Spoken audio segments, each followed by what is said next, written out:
Hi guys, welcome back to my YouTube channel. Please like, share, and don't forget to subscribe.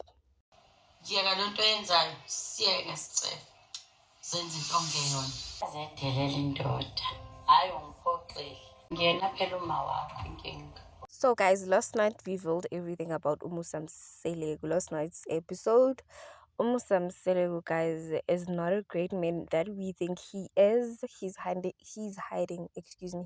behind a camera. Uzenza umuntu omuhle lakithi kodwa he's not a nice person actually. So last night they went to a dinner. And then but mabaku dinner, they watched Uthando Nesithembu season 7, I think. And abafazi abanye bebakwatelene and all yabo balwa and stuff. And we all realized ukuthi uMusam Selegu is the one who makes abafazi laba balwe kahle kahle. So the first one uqale ngomangwabi ukuthi wife number 5 she's not comfortable ngaye. So umangwabi suggested ukuthi makugena number 5 ngcono bangamfaki as number 5 bamfake as number 4 cause yena makuzi number 5 uyaphuma. This is what he said. Bahamba yo so sala sine Number 5 ngathi wenaso sicefe lo mfana akamthathe nomuntu wakhe angeke ngesidingo. Yo guys, realizing hore we've been protecting Umusa over and over again, not knowing ukuthi Umusa is such a nonchalant guy who doesn't respect abafazi bakhe kahle kahle.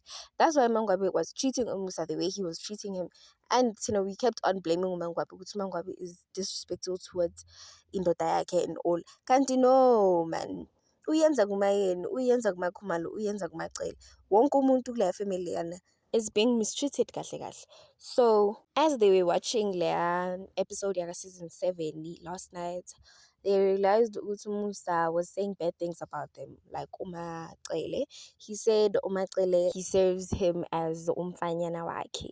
uMacele akasebenzi, uMacele ayikho into ayenzayo ngempilo yakhe, kodwa usacomplaina kumele uMacele avume nanoma yini uMusa eza nayo, which is so disrespectful because who says that? Ayibo.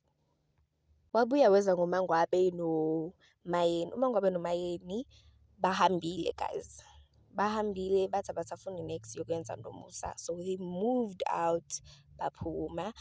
And then abamuvanga out kahle kahle basahlukene naye. I think basazophuma. I don't know. And then he further on said, wife number 5, who was supposed to be wife number 5, she will now be wife number 3. So ukuthi ususa uMangwabi Mayeni kuba uMacele uMakhumalo no wife number 5. Yo guys, mina Umusa, I'm so done with him. What are your thoughts on this, guys? Thank you for watching.